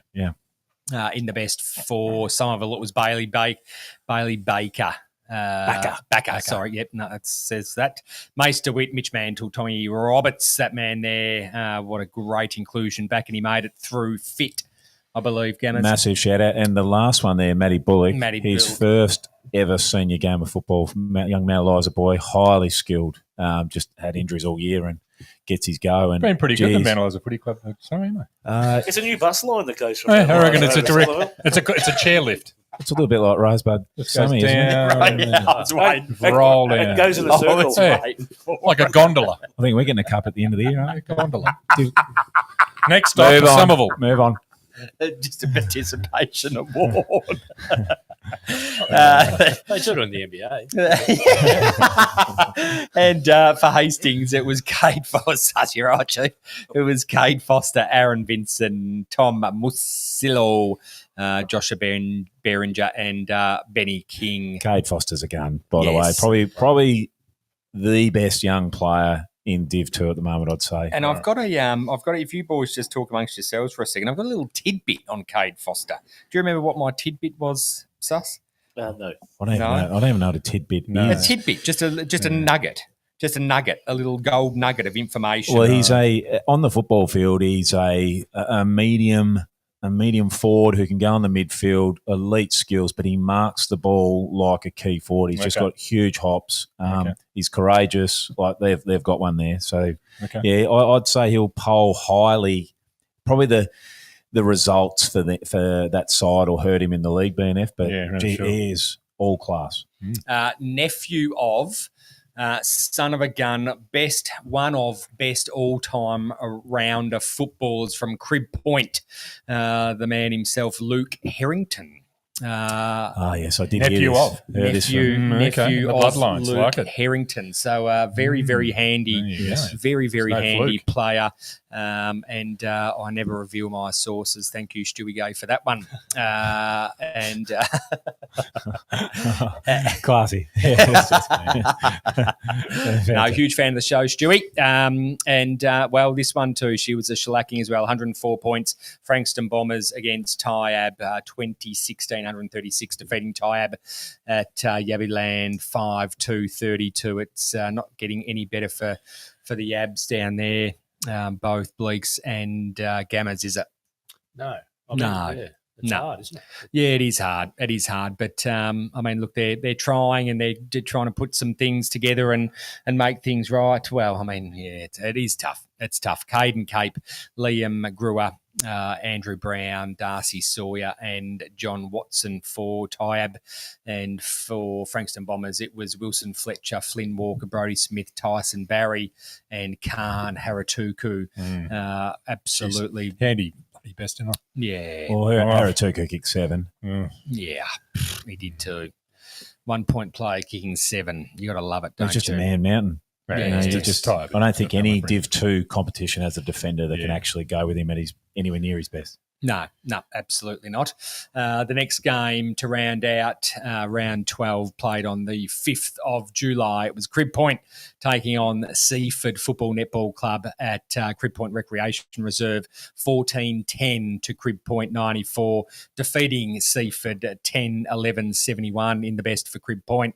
It was Peter Wheel and Jet Bauer, Will Hamill, Max Coughlin, Lee Sheehan. And for Seaford, it was Riley Harper, Tom White, Archie Howe, Ryan Jacobs and Hunter Quint.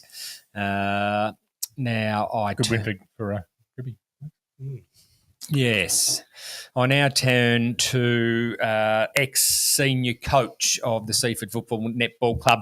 Now, Bleeks, for the people watching and listening, you were let go a couple of weeks ago by the club, and we're not going to probably go into that too much because I think that's been heavily publicised around what took place, and obviously we respected your wishes not to discuss it as a group here on Halftime Heroes, one of which I was a little bit pissed off at, I'll be honest with you. It was on that. It was a funny old phone call, mate.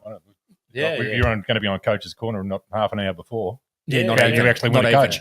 It was literally... You're going to be on Runner's Corner. Well, I was surprised that you hadn't heard about it yet. Yeah. No, well, we... it's a Monday night for those. I was otherwise... Otherwise, not available. But we're doing the right thing. And then, I didn't realise. I said, if you can get a hold of Bleeks, I'm sorry I can't be there. And then they told me, and then I jumped straight on socials and saw it on the Seaford Facebook page. It just broke really quick. Yeah. It was a huge story, obviously, and I reckon my phone was like a Christmas tree for about 10 minutes.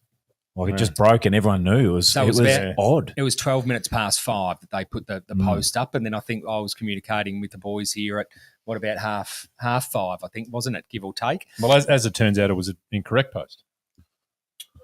Well, it was a correct. Well, I mean, it depends. As it turns out, it was incorrect. Well, it was incorrect because it wasn't mutual. It had correct information on it. No, it didn't have the correct information. It didn't. Fact check. Let's fact check. Could be a said it was going to have an segment. Correct. Coach, and that assistant coach didn't coach. No, well, I heard directly from some of the members that there was actually a letter put out.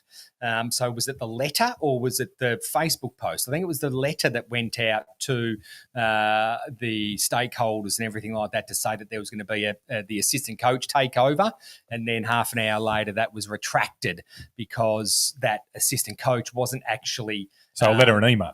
An email, yeah. Yeah, whatever you call it, however it's fucking comes. An email's a fucking lot quicker pigeon than a letter. or... We're still in the 1950s. So it was enough of the old jokes. It was a letter. It was a letter, I was told. Old jokes, that's all we need. Yeah, exactly. Happy 60th for last week, Sus. Relatively new dad, so... Yeah. Right, fair enough. And so they had to retract that because the assistant coach under yourself, Bleeks, actually said wasn't. nah. Well, no, he wasn't even asked. Yeah. He then wasn't when he even was, asked. he went, no. No, thanks. So from all reports, not that we want to sort of go into it, and it's not going to be at all a sledging match, but for me, looking as we do in the media, you have to look from the outside in, and I use this term a lot, and it was just a massive clusterfuck. For my liking, Didn't go well. It didn't go well at all, and since then, Bleeks, we've obviously seen some players leave and go to other clubs. So from again on the outside looking in, Gammers, you would say that it was not a playing group decision. It was more of an off-field decision, and a decision that we were all absolutely effing floored by. Seaford were heading in a direction. Yeah, I think that was the thing. It was. You're on upward trajectory. It was just unbelievable, and the talk and chat coming out, and that's why you and I were sort of talking, Bleeks, as well. The few weeks leading up was that, hey, you contacted me and said, hey, you guys need to learn more about Seaford. You're talking about it, big fan of the show. Can I come on and talk about it? And then literally the day that you were going to come on, you were given the lemon and sauce. Yeah. Phenomenal. Well, the reason why I wanted to talk about it, you go back to the best, and it's an ironic one. And I say this with the highest respect, but you look at, Peter Whelan, he's 40. The best player for Seaford on the day, Riley Harper, He's only 17. Yeah. And he's kicked 5. I think he kicked 4 1/4. And he's going to be a really good player. But that's the reason why I wanted to come on. There's so much excitement. Kick 5. Yeah. Yeah. Yeah. There's so much To talk about excitement the down kids. there. Yeah. Tom White there, who's the second best on, 17-year-old kid. Archie Huff. I'll get the name right because they'll kill me. But, he's another one that's, eligible 19-year-old. So there's, you see the excitement there. Obviously, Ryan Jacobs, he's a gun, and Hunter Quinn, leadership group, really good player. There's a lot going for them. Yeah. So in regards to wanting to come onto the show, I wanted to celebrate. Absolutely. A lot of what was happening. Pretty much from the footy program point of view. But with the sequence of events that transpired over those 48 hours, and for some people to find out very close to you through social media before you even reached them, it's quite disheartening, isn't it, from a professional point of view and from a human point of view? It was an interesting one because obviously I'd walked out of a meeting, and careful to give certain details, but walked out of a meeting to have a voice message from my partner saying, "Can you call me?" A text message saying, "Call me. I'm being inundated. What's going on?" It was. So how long after Bleeks was did the cheese and kisses give you? Like you just walked out of that meeting. What was it? 5 minutes, say. Oh, look, I probably didn't check my phone for a little bit. Understandably. Processed a little bit, and then the phone started blowing up. So we were only talking half an hour or something. Not talking hours. If that. No. Yeah, so I think you mentioned it went out at 20. Yeah, it was about 10 past, around 10 past 5. Well, it was less than half an hour. Yeah, unbelievable. I'm not too strong on opinions on here too much, but that's just not right. No, there's no human element of that at all. I think clubs need to. I think clubs seriously they need to probably have a look. You're talking about people. It's very public. It's guys that are under the pump, for let's call it 30 to 35 weeks a year. Yep. And then in the other 15 weeks a year, they're trying to make your club better, probably at their own expense. Yeah, absolutely. I just think, people in clubland need to have real respect for other people in their program because it takes a toll. I know after that, I was thinking, geez, I wonder how close I was after the Rye loss. No disrespect to Rye, but I tell you, it sent a shudder through the place. Yeah. And I just you suspect you were fairly close, Gamers, didn't you? Yeah, we had an off-air conversation. You thought you were fairly close. 100%. Yeah. But since have got really good backing and talking about different things. But I just think you've got to, in this day and age, it's a mental health issue, 100%, Oh, no. and it's a personnel issue. There's people, there's partners, there's kids, friends connected to this.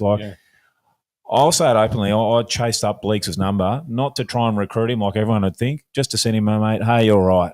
Yeah. Because if we don't do it, who else is going to do it? On the flip side of everything he's saying, I've got to admit it shows how community-minded and how strong people in the community are, though. Yeah. So that's the upside, mate.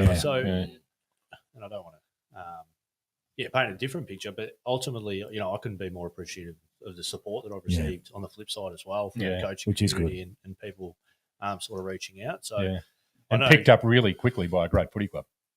Absolutely, and they reached out. But I'm talking just even all the coaches. I reckon I heard from every single coach in Division 2, which is good. that reached out, and then obviously a number of close people to me in the footy community reached out, and it just continues to show that it's constantly more than a sport without throwing the cliche out there. But I think you're talking to Goons before about what's the best thing that you can see off field. I think it's this time. It's actually when people are going through adversity.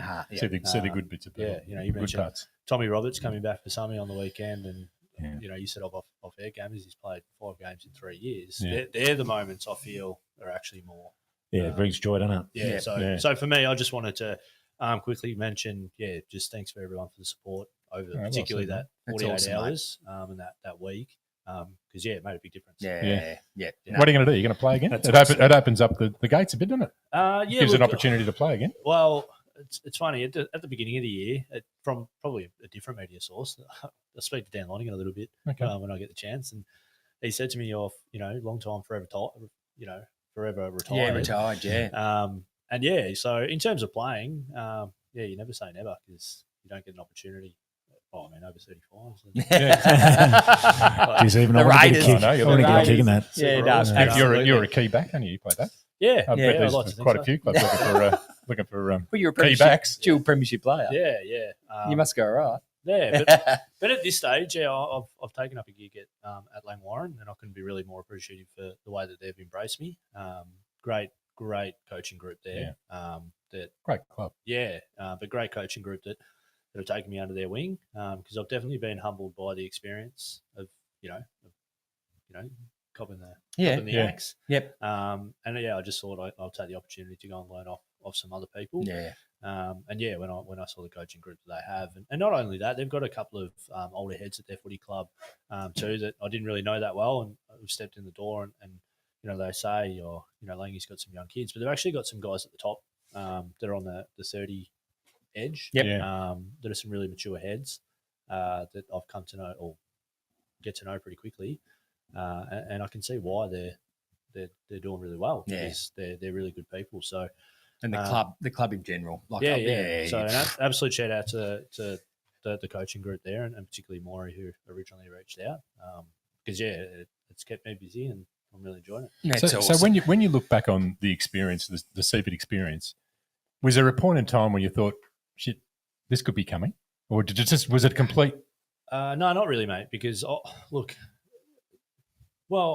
Was there anything you thought? I don't mean to There was some funny comments. draw other people's attention into my news, but you even look at Dramana on the weekend, and look, there could be different reasons you don't know internally. But I look at my record and the team I sort of took. We were 9-9 last year. We started off really well. We beat Chelsea first time in 9 years, I think. Yeah, we beat Chelsea down at their deck. Things are going well. Similar to Gammers, lost a significant amount of top end talent to our list. So it wasn't a red herring. It wasn't something you thought. There might have been some individuals going. Oh, look, there's always going to be. You get that vibe around the club sometimes, don't you? Yeah, that's right. There's always going to be differences of opinions at football clubs and how you handle it. And look, that's one thing that I've learned. Yeah, what's the learnings from such a dire situation? Well, you just got to back yourself in. 100%, which you've done. That's what you got to do. So you got to back yourself in and know that you're doing the right thing because ultimately you've got to be happy and true to yourself. And I like to feel that I'm pretty strong in my values and my morals. So that's what I did, and I'll continue to do that. Yeah, so wherever I end up next, fantastic, man. Beautiful. Bloody brilliant. The thing that comes to me, Commish, is a duty of care. We have a duty. We bang on about it, don't we? Yeah, we do. We've got a duty of care to everyone that's in the system, and none more than I think the coaches. And I think Seaford got it wrong, and I think Gammers. We were talking about it off air. I don't think there's been one for a little while, but I think given what's happened over the last 3 weeks with our coaches, I think it's about time the league and the MP for now look at maybe some kind of coaches association. Agree? Yeah, I think so. Well, there used to be one. Bleak's been around a long time, but it still hurts. I mean, I'm coming into my third year. Coming into my fourth year shortly, hopefully. But it's just so public, I reckon. I don't reckon you sign up for a level of responsibility as a head coach for a local football team, and I reckon you understand 80 to 90% of the stuff that's coming. I don't reckon you see some of the social media stuff coming and how public it can be. So it's great to hear that people supported Bleeks, and I'm sure they did the same with Holmesy from Dramana. But, geez, have a thought for the people that are going on Leader newspaper and on Facebook and Instagram, their name, their photo, their club, and they've just lost their job. Let's just be a little bit careful with that because that is a real mental health issue. Probably the one big loser out of it is Seaford Footy Club. They've hurt their brand. I'm sorry, Seaford, you've hurt your brand. Yeah, no, absolutely. It and appears player movements, the talk coming around, sponsors, Yeah. members, the playing group. I think this is going to hurt for a little while. No doubt, Adam. And people don't forget that. Yeah, no, exactly. And I think it was interesting, the question you asked Gammers Goons about, playing two teams that have been, that have just lost coaches. I think both, in Seaford's case and in Dramana's case, two very different, I think, sacking situations where, from all reports coming from Dramana, is that they wanted that.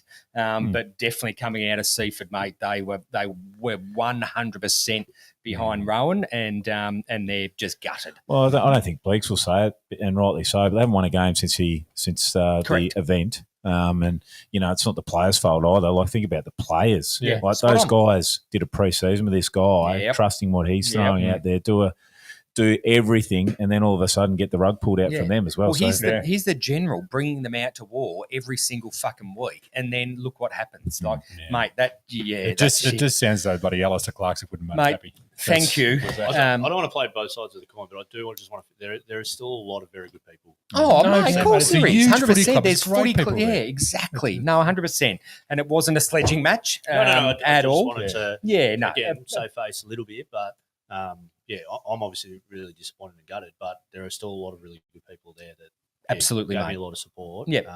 And I couldn't thank them enough. Well said. Well, we're going to leave it there, Bleeks. Thanks so much, mate, for being so candid and coming on and telling us a little bit about what went down, and then we'll get your impressions of where to next in the upcoming round this Saturday, the 12th of July, to be played during round 13. I'm interested to see.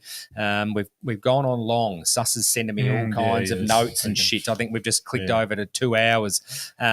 So we will get through round 13, but I'm interested to see where you think where Seaford are for the rest of the year. So let's get through round 13.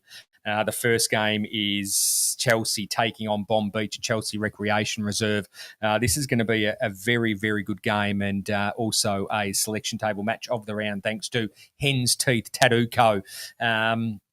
Look, I just think I feel sorry for Bonbeach. I think Chelsea are going to be very disappointed with their loss against with Pearsdale, and I think Chelsea are going to come out and go whackety whack whack whack. Chelsea at home. Yeah, absolutely. I think they're still arguably one of the best. So. Yeah. Gammers? Yeah, well, we need Chelsea to win, so yeah, Chelsea. He's very analytical, and he looks at the ladder and looks forward. Chelsea will be looking at their first quarter last week and just doing something about it. Agreed. And because of the lack of their football in Division 1, we've selected also Devon Meadows taking on Somerville to be played at Glover Reserve, the home of the Salary. We think we might get down there, Sus, don't we, and check this one out hand to hand. But look, I think everyone's fit out of the Somerville game. Sorry, Kev, but they probably did it a little easy, and I think Devon probably did a little hard. So Somerville all the way for me. They're going to be flying this pointy end of the season. These are the sort of games that Devon can and will drop this one to Somerville. Yeah, spot on. By about 25 to 30 points. Yeah, I'd say 30 plus. Some of you just be too hard. Yeah, yep. I like Summy here. Yep. Gammers, for you? I just need Sammy to win. Well, I was in the form guide. Yeah. Well, ultimately, the last couple of weeks, 100%. Devon's been up and down. I mean, they dropped a game to Hastings, and both coming off massive wins, that one. Well, as I said, we'll then go back to the next game. Yeah. Look at that one. So, So I know we're running along. If Devon get beaten by Somerville and Chelsea beat Bonbeach, there'll be 3 teams on 28 points, 5th, 6th and 7th. Come on. Absolutely love it. Doesn't get any better than that. Well, not necessarily this game. It's going to be Frankston Bombers taking on Coringal Football Netball Club. I wonder if they might rest someone. Well, Granty was out this week. Maybe they might rest it, but maybe not. You don't like doing So that. Jared got. I would be. He got injured against us. He rested 9 of them. And that could be a lengthy injury if it is what it looked like. So he won't play. You'd think Frankston Bombers would I'm just going off last year where they had a lot of injuries and they would know now. They've got to manage that and get to the top. And look, Coringal, they are where they are. They haven't really looked like winning a game. So you would think this is the game to probably rest a couple if that's the way they're going, or they're all in. But I think it'd be madness to go all in at this time of the year against Coringal. I think you'd be looking to introduce some of the kids, some of your, it's a great opportunity. Exactly, some upstanding kids playing in the 19s. Frankston by Frankston 80. Bombers. Though from a coaching point of view, you might agree with this. They might use it as a tool to go, well, throw some what ifs in there. Yeah, look, and that's a great point. Like, I've never been in that. I've never had a chance to be in that situation. Just I love it. Like, you could real opposition. It's not saying training, but you could try some special plays. Maybe we'll play this way. What if a team throws this at us? You're 100% right. I don't know how they'll attack it because they're the one team I really don't know a lot about because they're the team that's just come back. But they're going to win by plenty. That's one thing I probably do know. Yeah, they will. They will. The next game's Hastings taking on Pearcedale. Pearcedale, what they did to Chelsea, I don't think it holds much stead for Hastings coming up. Commish. Pearcedale, they're just loving this footy they're getting played now. I know they'll hit the line hard in about 4 or 5 weeks' time, and they're only getting better. Gammers. Yeah, they're a good side. Yeah, I can't disagree with you. They are, and I think I said it last week. Even though I've talked about their defence a little bit. They are the second best team. They were travelling pretty well last year as well. So, this week won't be a problem. They need to play a front half game, Pearcedale, and they'll be very hard to beat by anyone. Yeah. If you can square that middle off, I think you're a chance. Yeah, Blakes. Yeah, I mean they'll just get the job done. That's simple as that. Yeah. No, agree with that. The next game's going to be a cracking down at RJ Rowley Reserve. It's Rye taking on Crib Point, and almost a notable mention for the selection table match as well because I think this is going to be a cracking game. I think Crib Point though the way they're going, sus. I reckon they might get over Rye. It hurts me. They have to. If they can't win this match, then they don't deserve to be in the top 5. Yeah. Wow. So that's where it states. Without throwing shade, I think that these types of games, this is where Anna's is probably using last year's round 18 blip as a bit of motivation. Just don't drop these ones. Yeah.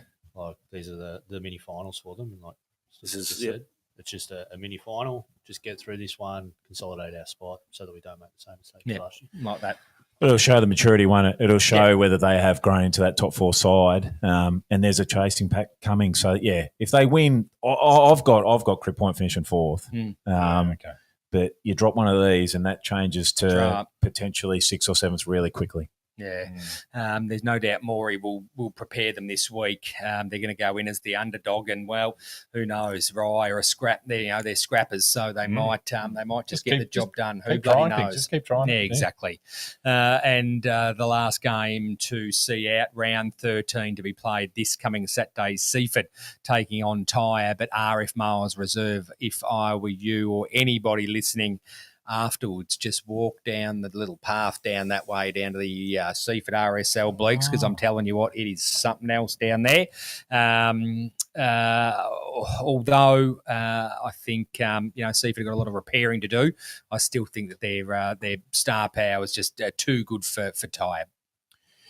Yeah, though I think they'll go after a couple of the Seaford players with tags. I think that's how they're attacking at the moment. Bobby Groy used to play for Summy. I think he'll go to Jacobs. But I think once you start getting down the list a bit, the Seaford talent will be way too much, and they should win this by 10 goals. I think it's an opportunity for Tyre here for its upset. Have Seaford got the appetite? Oh, look, that's the question. Have they got the appetite now? I think they will for a game like this. I mean, Bleeker, you might know better, but it's at home. Tyre aren't travelling. Like, I don't want to stick the foot in, but if we didn't have Coringal, we'd have Tyre. Like, that's why the games have been going. So I'd expect to see the gap between Seaford and Tyre is big enough for this to be a comfortable win. And Blakes, I suppose, getting back to what I said off the top was where do you see Seaford not just against Tyre, but for the rest of the year? Well, probably the next 3 weeks is going to be the telling story. Yep. They've got, obviously, Tyre this week, Chelsea next week, and then they play Coringal. So, they've got an opportunity to, you could probably pencil in 2 out of 3, which will bring some excitement back because they haven't won Chelsea and Coringal. Won a game for a little while. And, I still chat to a lot of the players and they're still hungry to improve and get better. I guess it's just beyond that. what does it look like? Because as Gamma's just mentioned, you've got so many teams that are vying for that 5th spot. When you don't reach that, what are you doing for? And I mean, that can be said for any team. That's what are you getting out of the race. rest of the year? Yeah, you got to start setting a goal. So, when you know what your pathway looks like in regards to having a coach there and everything, you can sort of start putting those stepping stones in. Is there many good kids coming through you could roll through there? Three or four games left. I just labelled a couple. Actually, even in the under-19s, and they've got 3 really good coaches in the 19s as well. But there's a young boy. He's a top age, Hunter Mead. He's played some really good footy. But even outside of that, there's still some boys in the development team because the development team's actually quite young. No. They played off in the grand final last year against EDS. And even in that team, there's probably still a few boys that the talent probably at the bottom end of they're borderline. Your 22. You could probably give them a game. And just see what they've absolutely. got. Yeah, that's what you want to get out of it. Yeah, so that's probably what you want to see. And they're probably going to be in a position too where they want to bring some 19s back into their 19s team, gearing up for the finals. Yeah. Well, Commish, I just checked the ladders. So Seaford are 2nd in the under-19s and they are 4th in the development league. So they're actually not going too bad, are they? Exactly. There's a bit of depth there. Yeah. Very, very interesting. Well, that rounds out. Oh, sus. The measure will be tie-up in round 5. We're defeated by Seaford by 15 goals. Yeah. So there's a measure there. Yeah, sure. Yeah. It could be the same, I reckon. Well, yeah, Gamma said it's 10 goals, so you might be right there. Well, that's a wrap for the Division 2 football show, is it? I think so. I think it is. Takeaways? Yeah. No. Not doing takeaways? Oh, no takeaway No tonight. takeaway? On a No diet. takeaway. There On it a is. diet. There it is. Do takeaway. Oh, we are doing takeaway. No diet. What is it? Who's starting? You. 300-point losses. Probably not great look for the comp, is it? Yeah, it was mine. Sorry. The disparaging the last 3 to get Correct. whooped like that. Spot on. Blake's. I'm going to go back to what I said earlier, just the strength in support for the community. Love it, mate. Well done, you. Well done, you. Look, for me, it is that 2 the 3 games at over 100 points. If it's not a wake-up call to maybe sort of conversate a little heavier around a Div 3 Well, it sounds competition, like it's Commish. I think brewing. Yeah, well, it's brewing all right because I've just been given the go-ahead to pretty much go to town. Yeah, right. So it's coming, don't you worry about that. Good. I might be borrowing Spook soapbox here, sus, I reckon. Or your pellets am I to safe? get lifted Am I up safe? very, very high. That is a wrap for the Division 2 football show. Thanks to Hen's Teeth Tattoo Co. We're going to take a quick break and we'll be back to wrap this shit up. Nestled on the beautiful Mornington Peninsula, Sharmac Lodge offers a peaceful 6-bedroom retreat in Rye for short-term stays for adults of all ages living with disability or illness. Overnight or day stays are available 7 days a week with tailored care provided around the clock. Guests can also participate in daily activities on the peninsula, making it a perfect getaway. Rest easy knowing your loved one's care is personalised to their needs. Finally, a short-term respite solution that brings peace of mind and can be funded under your home care package or NDIS funding. Book a tour today with the welcoming team at Sharmac Lodge. Visit aftercare.com.au or search Sharmac Lodge today. Let their family help your family.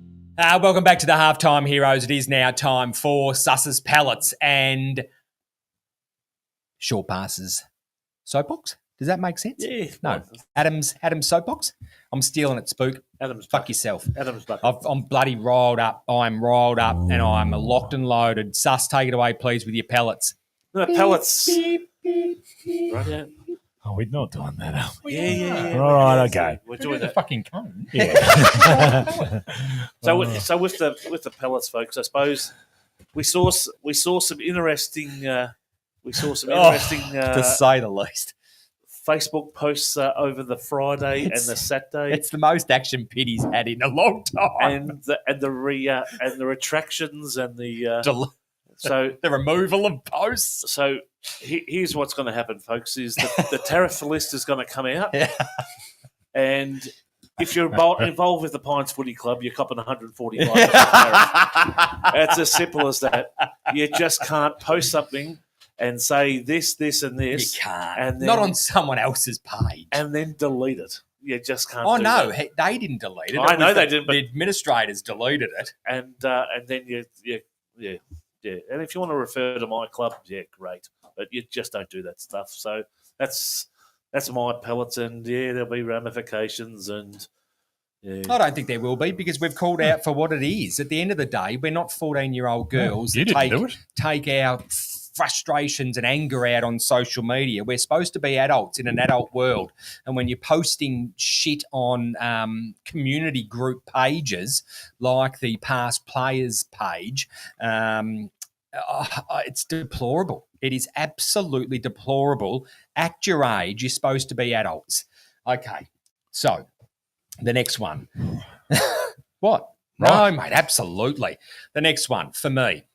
So there was, it was brought to my attention by a number of people, and I've since gone back and listened to an interview that took place during halftime at the Pines and Langwarrin football game, and it was, I believe, it was Dan Lonigan calling the game with Jeff Svigos, the past president of Pines Football Netball Club and sitting member of the MP for now board.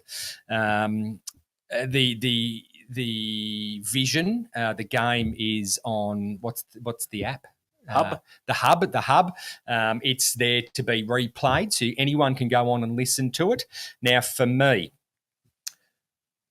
someone that is sitting in the position that Jeff Svigos is sitting should not have the opinions or point out single people within a competition, within a football club, within anything. When you are sitting in a position of power of that of an MP for now board, I'm telling you what, if something doesn't happen as a result of the just the level of accusations, and I can't believe it.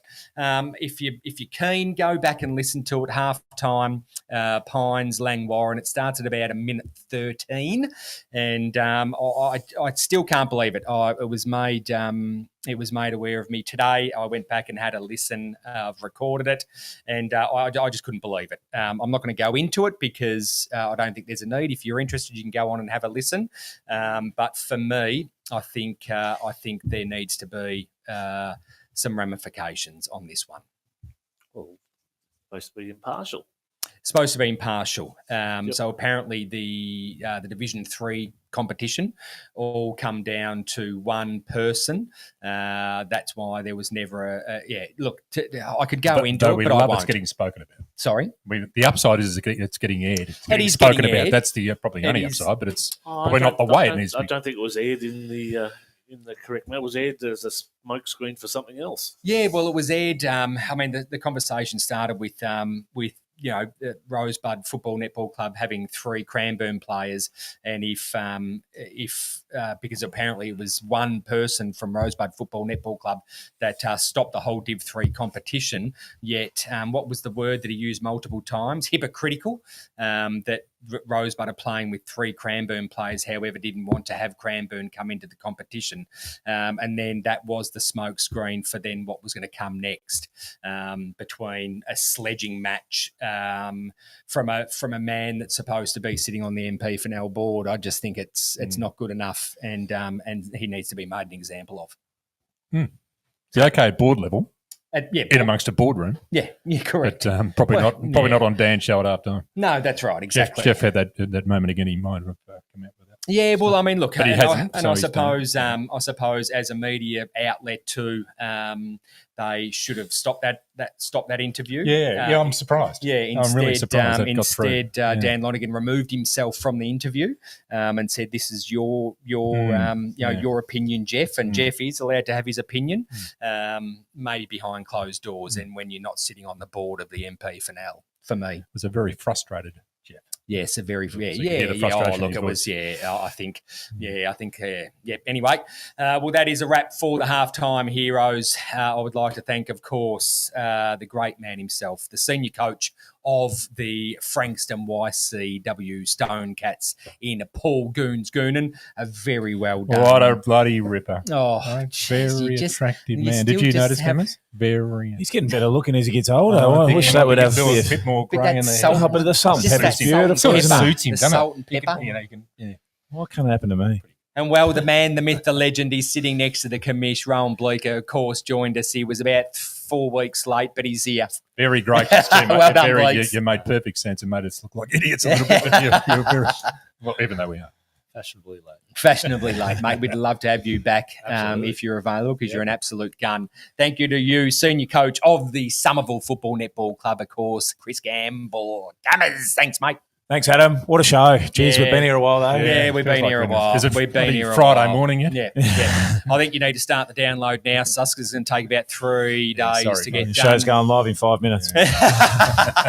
And thank you to you, Chief, the master button pusher, our extraordinarily fantastic executive The Barb. producer.